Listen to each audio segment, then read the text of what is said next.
All right, thank you everybody for coming to our August garden talk. Picture this, one of our master gardeners, Sue, will be talking about George Eastman's historic gardens. Hello, welcome everyone. Thank you for coming. Thank you to the Zoom people who came. Yes, I was very excited to be here and to give this talk about George Eastman's historic gardens. So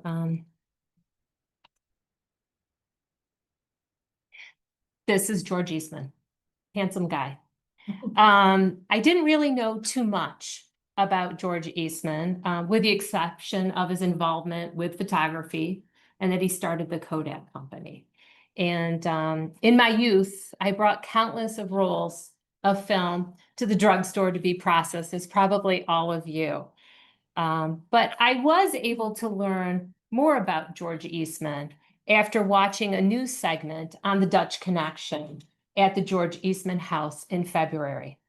And the Dutch Connection features various spring bulbs in the George Eastman mansion. And I thought, why not, right? It's snowy in February, it's cold, and I could use a dash of spring color. So I was all in. So after enjoying the exhibit and taking the house tour, I learned more about George Eastman's life and how he developed his land on East Avenue in Rochester to make pleasure gardens. And I knew that I had to come back in the summertime and see the gardens. So this is a picture of George Eastman. He's a little bit older, and a little bit of history about George Eastman. Very brief, I tell you. In the 1880s, photography was an expensive endeavor and an arduous process. It required a lot of chemicals, many step processes, and a lot of heavy equipment. So after many trials, George Eastman developed a camera where the process was simple and it could be enjoyed by all. And this made him a very wealthy man. So George Eastman built his beautiful mansion in 1902 on East Avenue in Rochester. And he also developed pleasure gardens around his mansion. When I was on a Docent tour, she stated that the house and gardens were about bringing the country into the city.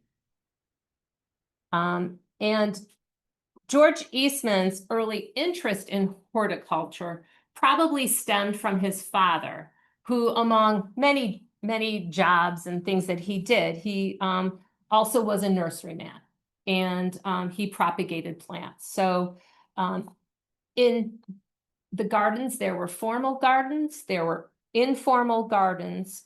In his mansion on George Eastman, he had an 8.5 acre property. And a lot of the informal gardens may have been cutting gardens where he would, of course, bring beautiful flower arrangements into his mansion. George Eastman had 5 greenhouses on his property in his day. I would love one. That would be a dream of mine, because I would love to propagate some plants in a greenhouse. And he had a vegetable garden, an orchard, a barn with chickens and cows. And so I got this picture off of the walls at the museum. So here is East Avenue, just as kind of a perspective. Here is East Avenue. Right here is probably his mansion. These here are his gardens. And over here is University Avenue. So, I mean, it's truly a block expanse of land. So he hired a landscape architect to develop his estate, and he hired 13 full-time gardeners to take care of the estate. And I wouldn't mind one myself. Okay, so when we develop gardens, we want to see the garden from various aspects of our home. So George Eastman's Italian terrace garden could be viewed from the dining room, the living room, and the second floor bedroom that was his mother's. And as you can see, It is a wonderful view. I took this picture from his mother's bedroom. The terrace garden had 23 boxwood edge beds and various colored flowers. There were bulbs, perennials, and annuals for seasonal display. And so that previous picture was a picture of it in spring, probably early May. This is a picture in June. So, you can kind of see it's starting to develop, the flowers are coming. And in the center of this garden is an oval sunken lily pond with goldfish. So there it is. And there's a picture of in July with the water lilies and the goldfish. And the docent mentioned that that this garden had the best light for taking photographs. So George Eastman was able to photograph his family and friends when entertaining in this garden.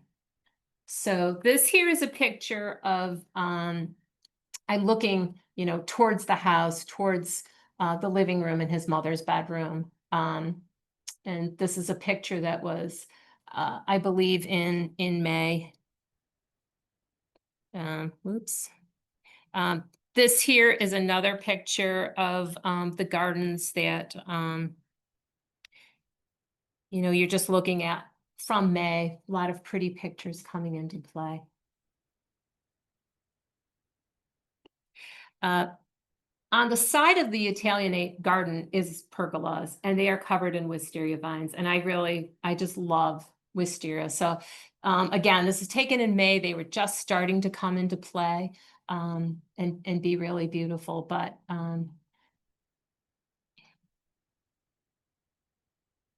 and then this is that same pergola in June. And the wisterias has passed, but I mean, it's still such a lovely, it just reminds me of a summertime picture. I mean, it's just very, very lush. And here's some pictures again.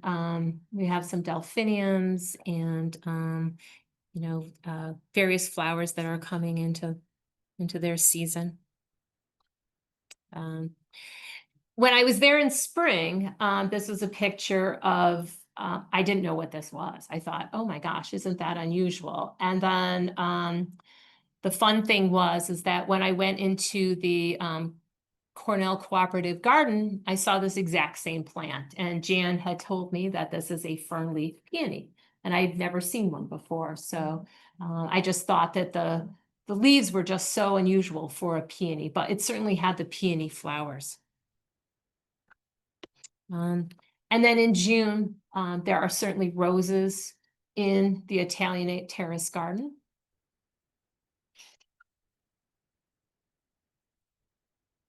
And just a lot of beautiful flowers that are coming into view in that garden.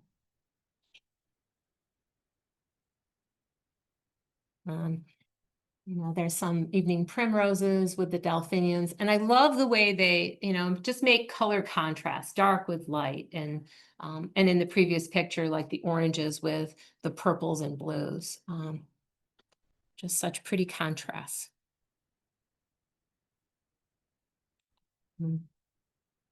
More of those. Just a lot of lush plantings along the mansion and part of the museum. They have a lot more shade plants, as you can see. Some of the ferns in the upper pictures there. And this is just a picture of an iris that I just like the color of it and the picture of it, so I took a shot of it.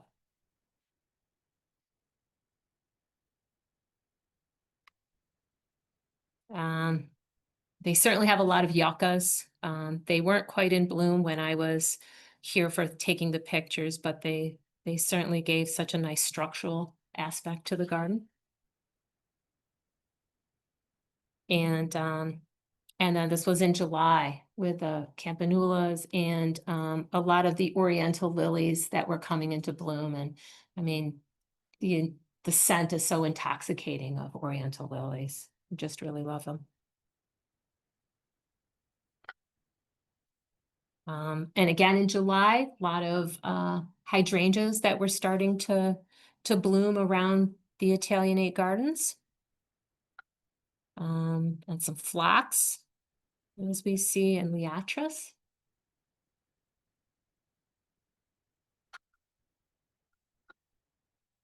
This here is a picture of probably the far end of the Italianate garden, you know, as you can see with the, I guess the balustrade there.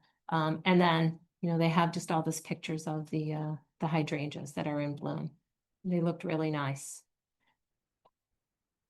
All these pictures were taken before the drought began, so I was in luck. And then, you know, just some, you know, pictures here of beautiful phlox and some astilbe and aruncus, the goat's beard. So they just have a really a nice variety of different perennials that you can see in the gardens.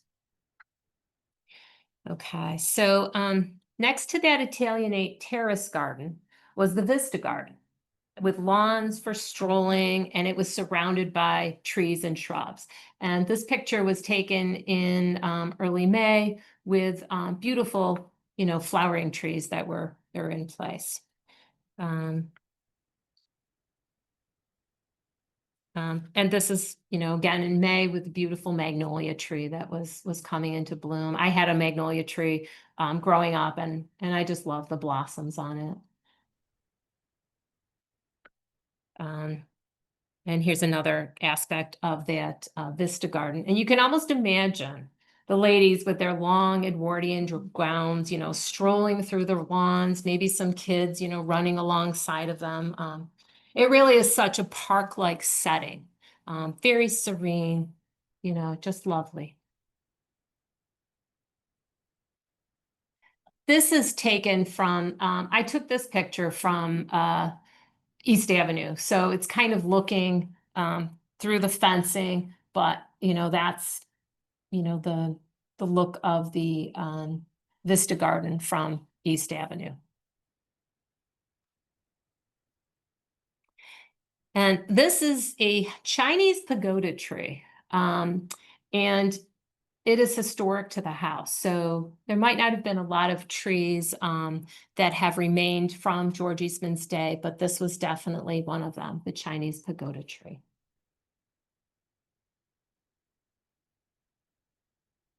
So George Eastman dedicated almost 3 acres of his city property to vegetable gardens, orchards, stables, and a barn. And many wealthy men of the Gilded Age liked to pursue gentleman farming.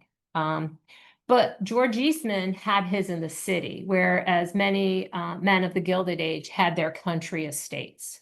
But George Eastman had his in the city. I believe it was originally farming land when he first bought it, and he enjoyed the bounty of his land. So he really, you know, he enjoyed the bounty of his land. He used all the vegetables and eggs from the chickens and milk from the cows. And I found this interesting article on his vegetable gardens. Let's see, I have a couple copies right here, and you're welcome to view it. But basically, in 1917, during World War I, Eastman expanded his vegetable garden and filled that east lawn, or that Vista garden, so what we had just seen, with potato crops as part of the war effort. He kind of did his bit for the war effort. So the vegetable gardens were difficult to maintain after George Eastman's death, and sadly no longer remain at all. Okay, so I'm going to apologize now for my next couple of slides because I had to kind of take them through different different views. This here's the rock garden, and it is under construction right now. So this was taken in the springtime, through glass and doors, and it's cordoned off so that you really couldn't see a whole lot. But the rock garden was furthest from the mansion. It is closer to University Avenue, and it had a pergola with grapevines that provided a shady spot for guests to rest on benches. So probably, all of his guests who, maybe have walked down the Vista Garden, that park-like setting, they would come to the rock garden and then, have a nice little shady spot to sit under the grapevines. The grapes were Concord, Delaware, and Catawba grapes, and they were used by George Eastman to make his own grape jelly. He liked to develop his own grape jelly. So, and according to the Docent, it originally had gravel paths, but these were changed out due to the extra maintenance for the gardeners. And I can certainly appreciate that, because I have some gravel paths in my garden and I'm constantly pulling out seedlings that have come from everywhere. So it's nice that, he took his gardeners' maybe wishes into view and changed it out. I don't know what he changed them to. The Docent didn't say, but certainly probably made it easier for the gardens, for the gardeners, which is nice. So this is a better picture that was taken in July. When I went on the Docent tour in July, she brought us back here. So that, even though there's still fencing, you could kind of see, the area, and what a lovely setting that it truly is. And in this picture, I just wanted to take the aspect of how large that pergola is. It's pretty wide, and it has a lot of pretty plants that are planted in now. But as you can see, this is under construction. So they are working on it. Okay. So in 1916, George Eastman bought 2 more acres of land, and he developed the West Garden. He hired a landscape architect and modeled this garden after a walled garden at Hestercombe House in Somerset, England. And this garden could be viewed from his 2nd floor bedroom window and the billiard room on the 1st floor of his house. And according to the Docent, it was his favorite garden. This sunken garden had retaining walls, a loggia, flagstone paths, and perennial beds filled with flowers. When I did come in spring, these wisteria vines were in flower, so they were just so pretty. But that's the loggia that is just covered with the wisteria plants. And this is a different aspect of it. You can see the wisteria, but you can also see some Japanese maples on either side of the loggia.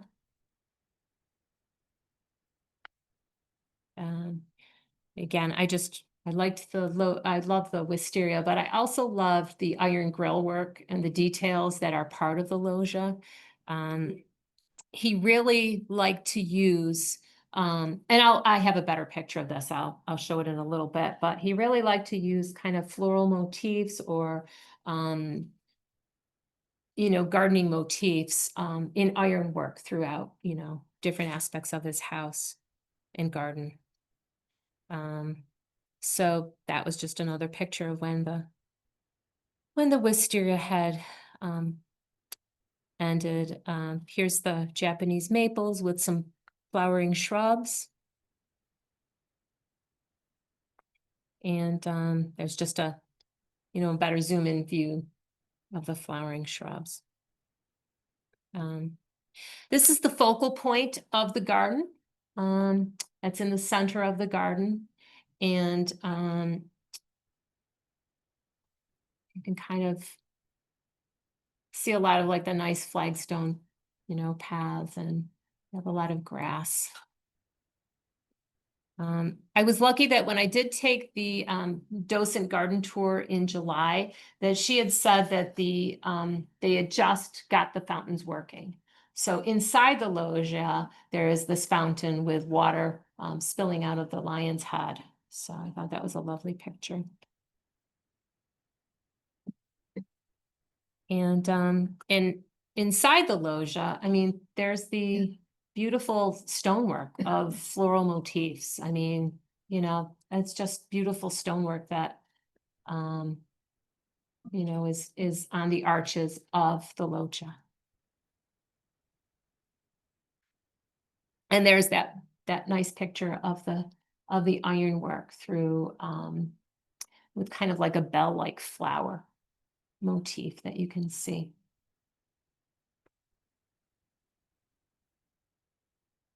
And I mean, if you look at the vine of that wisteria on the loggia, the docent said that the wisteria vine in the loggia is historic to the house. So, you know, that's as probably old as the, or close to, as old as the West Garden in development. And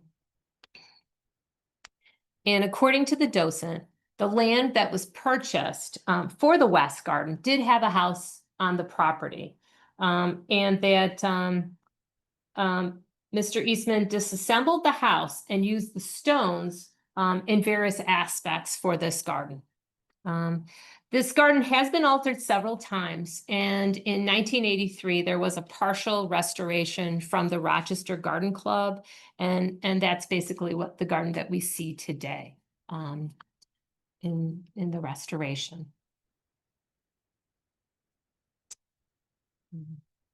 So after George Eastman died, his estate went to the University of Rochester. And they had to simplify the garden to make the upkeep easier and costs down. In 1947, the estate became a museum and more changes came to the garden. In the 1980s, new facilities were constructed and restoration to the house and gardens were undertaken. And George Eastman was an excellent record keeper. He was meticulous in recording what he purchased. So garden historians were able to use the historic photographs and original garden plans to kind of redevelop the gardens. They were able to restore 5 areas of the historic gardens. The West Garden or the Sunken Garden in 83 and 84, the Italian Terrace Garden, the Library Garden, and the South Terrace Garden in the 1990s.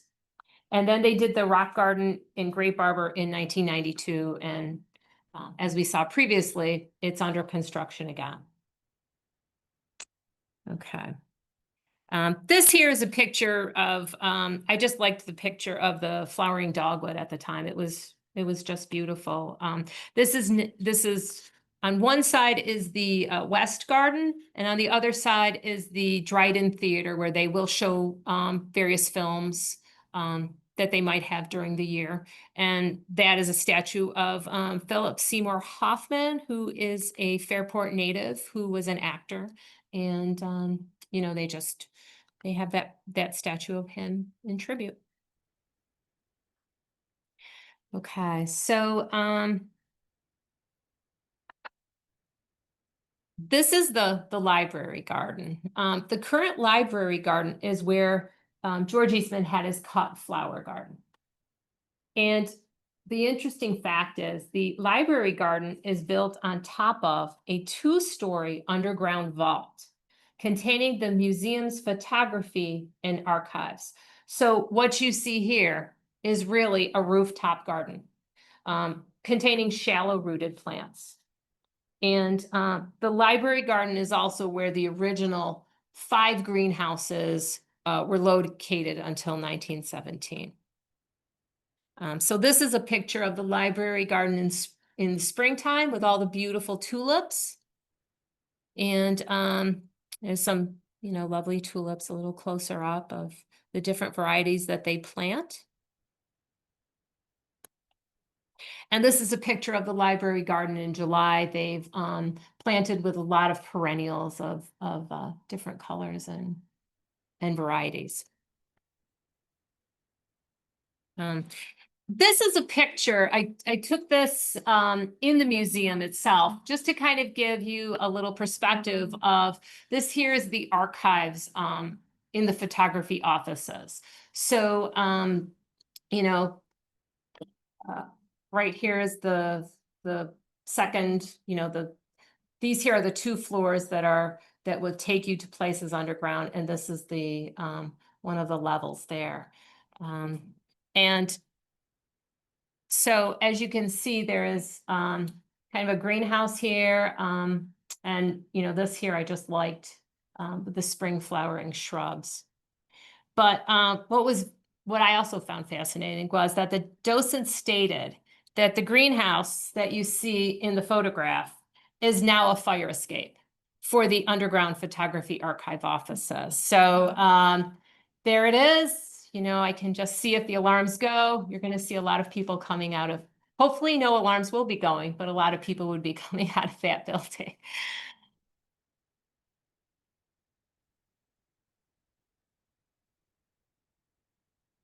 Okay, so for the restoration of the Italianate terrace garden, the original sunken oval lily pond was intact, which they were very happy to, they didn't realize that it would be intact, but it was. But they needed to construct new steps for the pool. And also wooden supports were constructed for the pergola, but they were able to preserve the vines. And they were able to restore the Venetian wellheads. So that's one of the wellheads. And they were able to clean them and reassemble them. And they really are, just stunningly beautiful. And this is the other wellhead that's in the garden. And then the team was able to they planted 8,000 boxwoods for the edges of the beds, and thousands of perennials were also planted. Okay, so this here is the kind of the front lawn, the aspect, as you see over here's the mansion. So this is a view that I took from the sidewalk on East Avenue. So for the original front lawn facing East Avenue, there were trees and shrubs in the design, as George Eastman liked his privacy. But only a few of the original trees remain due to the Dutch elm disease and the 1991 ice storm. But they do have just beautiful hostas that line the drive, which is lovely. So today the gardens are managed by 2 full-time gardeners, but hundreds of volunteers. So I think they do have a lot of volunteers that help manage the garden. They have outdoor concerts on the East Lawn in summer. And the next one is August 13th. Anyone is interested. You can bring a picnic lunch or buy food at the food truck or at the museum cafe.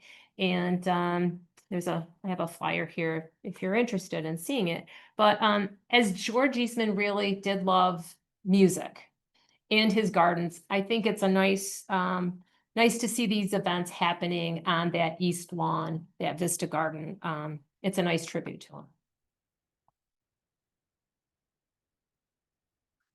Okay, so my original reason to go to the George Eastman house was the Dutch connection. So now I'll talk about that. Every February for about 2 weeks, the gardeners at the George Eastman Museum display thousands of various bulbs. They have daffodils and tulips and crocuses and amaryllis, as well as they'll have hellebores and primroses. And the Dutch Connection exhibit is in honor of George Eastman's purchase of tens of thousands of bulbs from Holland every year. And according to the website, George Eastman had traveled and bicycled in Holland, enjoying the flower fields in the countryside. So the 2025 display was inspired by his purchases from the Dutch bulb companies. So, I mean, it's just, it's astounding how many, displays they have of various bulbs. I mean, it really is such a beautiful dash of spring color that you can see. This is walking into the museum. There's like a very long hallway before you get into the mansion. And right here was a line of just beautiful hellebores in various colors, and then here's a lovely kind of white, winter display, the background of the snow that we had. So that was lovely. And then, a little bit more springtime color. So this was a display, I believe, in the music room. And, it just had lots of different various colors of, yellow hyacinths and daffodils and tulips and it's pretty flowers that way. This was also in the music room. And as you can see, I mean, just beautiful displays of different flowers, pinks and blues and yellows. I mean, oranges, just a lovely, lovely display. And this is in the windowsill that you see, different pots that I just can't imagine having to pot up all these plants. Yeah. So this here is in the music room. And I mean, truly the display is just about as long as the music room is on both sides. And I mean, I counted up and I found like about 5 rows of pots. So, I mean, you've got 5 rows of pots going all the way down on both sides. So, certainly just an amazing display of different flowers. And then having to, if you think about it, I mean, once these kind of die out, they have to have plants to replace them, to keep them going if something doesn't go right. So yes, and here's another display. And yes, that's I don't know if that's a real tusk or not. Oh, it is. Okay, thank you. Okay. Back in the day, George Eastman went on a safari, and according to the docent, shot and killed, she said, a one-tusked elephant. And once at home, he had a taxidermist treat it so that it could be mounted in his mansion. And the taxidermist made a casting of it. So when restoration was needed for the elephant head, conservators were able to track down the taxidermist due to George Eastman's great record keeping, and castings were made to make a replica of the elephant head that you see today. So, this is placed high up in the music room, and actually I'm on the second floor of the building. So you have these beautiful kind of like boxes of flowers, and then it overlooks, just a beautiful display of the Dutch connection. And there's just some more pictures of the garden. So this is a poster that they had that they used of all the flowers that were in the Dutch connection for 2025 and the varieties that they use. So in October of 2024, gardeners began growing more than 14,000 bulbs for the February display. And depending on the day you visit, they, I think it was, at least this year, it was on a Saturday. Unfortunately, I didn't go. I would have liked to have gone. It would have been very informative, but they do have something called Dutch Connection Coffee Talks. And it's a discussion with the landscape manager of the Dutch Connection. So you can learn about how they really produce this large display. They also have a plant sale that had many of the bulbs and plants that you could, purchase if you wanted to take a little memento of the Dutch Connection exhibit. And And with the Dutch connection, they had various orchid displays courtesy of the Genesee Region Orchid Society that were displayed throughout the George Eastman Manor. So if you are interested in orchids, they certainly have a lovely display of those orchids. This was taken in the library room, that lovely orchid in front of the fireplace. And this was taken in the billiard room. And just another, I just love the color of that orchid. And as well as this one that was on the mantle. And so,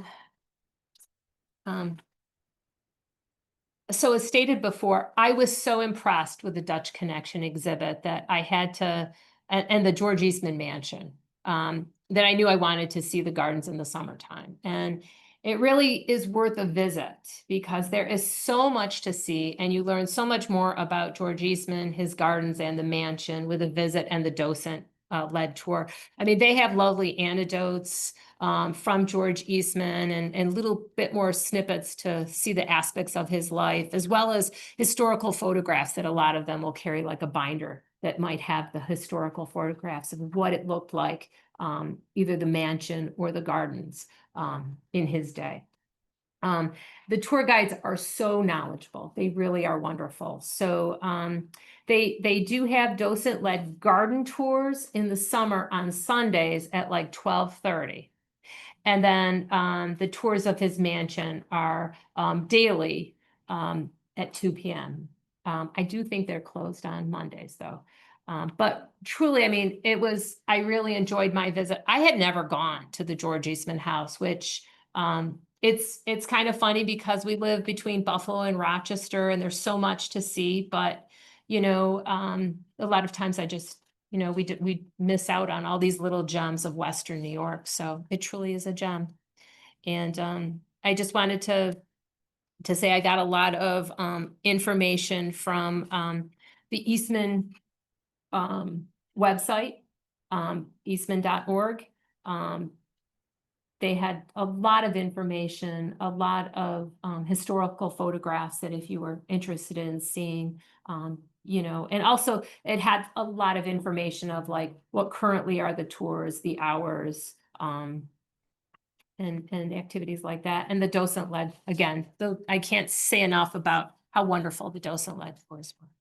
So that is the end of my presentation. Thank you so much.